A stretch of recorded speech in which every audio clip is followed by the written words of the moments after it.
അപ്പോൾ എല്ലാവർക്കും നമസ്കാരം. റീസെന്റ് എൻ്റെ ഒന്ന് രണ്ട് ഫ്രണ്ട്സായിട്ട് ഇങ്ങനെ സംസാരിച്ചപ്പോൾ നമ്മൾ ഈ മാനിഫെസ്റ്റേഷൻ്റെ കാര്യം ടോപ്പിക് കയറി വന്നു കേട്ടോ. കാരണം ഞാൻ ഇടയ്ക്ക് അവരുടെ അടുത്ത് പറയും, അതായത് ഞാൻ ഇന്ന കാര്യം മാനിഫെസ്റ്റ് ചെയ്ത് നടന്നു, അല്ലെങ്കിൽ ഇന്ന കാര്യങ്ങളൊക്കെ ഏകദേശം സെറ്റ് ആവുന്നുണ്ട്. അപ്പോൾ റീസെന്റ് അങ്ങനെ കുറച്ച് കാര്യങ്ങൾ മാനിഫെസ്റ്റ് ചെയ്ത കാര്യം ഡിസ്കസ് ചെയ്തപ്പോൾ അവർ പറഞ്ഞു അവരുടെ കാര്യങ്ങൾ അങ്ങനെ നടന്നിട്ടില്ല എന്ന്. അപ്പം ഞാൻ അവരുടെ അടുത്ത് പറഞ്ഞൊരു കാര്യം എന്ന് വെച്ച് കഴിഞ്ഞാൽ, നമ്മൾ ഈ മാനിഫെസ്റ്റ് ചെയ്യുന്ന സമയത്ത് ചില ആൾക്കാർ ചെയ്യുന്നൊരു മിസ്റ്റേക്ക് എന്ന് വെച്ചാൽ അത് മനസ്സിലിങ്ങനെ കാണും. അതായത് ഓക്കെ, ഇങ്ങനൊരു കാര്യം നടക്കണം, ഇങ്ങനൊരു ആഗ്രഹമുണ്ട്, ഇങ്ങനൊരു സംഭവങ്ങളൊക്കെ.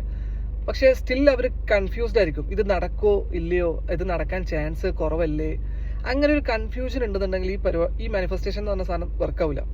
നമുക്ക് ഭയങ്കര ക്ലാരിറ്റി വേണം. നമ്മളൊരു കാര്യം ആഗ്രഹിച്ച് ഇന്നത്തെ കാര്യം ഇങ്ങനെ നടക്കണം എന്ന്, അതായത് നമ്മൾ മനസ്സ് കാണണം. മാനിഫെസ്റ്റേഷൻ എന്ന് പറഞ്ഞാൽ നമ്മളിപ്പോൾ ഒരു സ്ഥലത്ത് പോവുകയാണെന്നുണ്ടെങ്കിൽ ആ സ്ഥലത്തിൽ നമ്മൾ നിൽക്കുന്നത് കാണണം. അല്ലെങ്കിൽ നമ്മളൊരു ബുക്ക് വാങ്ങിക്കുന്നതാണെന്നുണ്ടെങ്കിൽ ആ ബുക്ക് കയ്യിലിരുന്ന് വായിക്കുന്നത് കാണണം.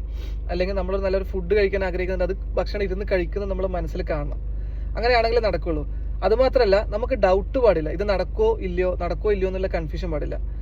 ഇതിലൊരു ക്ലാരിറ്റി വരുത്തി ഇങ്ങനൊരു സാധനം നമ്മൾ ഇമാജിനേഷൻ ചെയ്ത് മാനിഫെസ്റ്റ് ചെയ്ത് കഴിഞ്ഞാൽ എന്തായാലും നടക്കുന്നതാണ് എൻ്റെ ഒരു എക്സ്പീരിയൻസിൽ എനിക്ക് ഫീൽ ചെയ്തത് കേട്ടോ.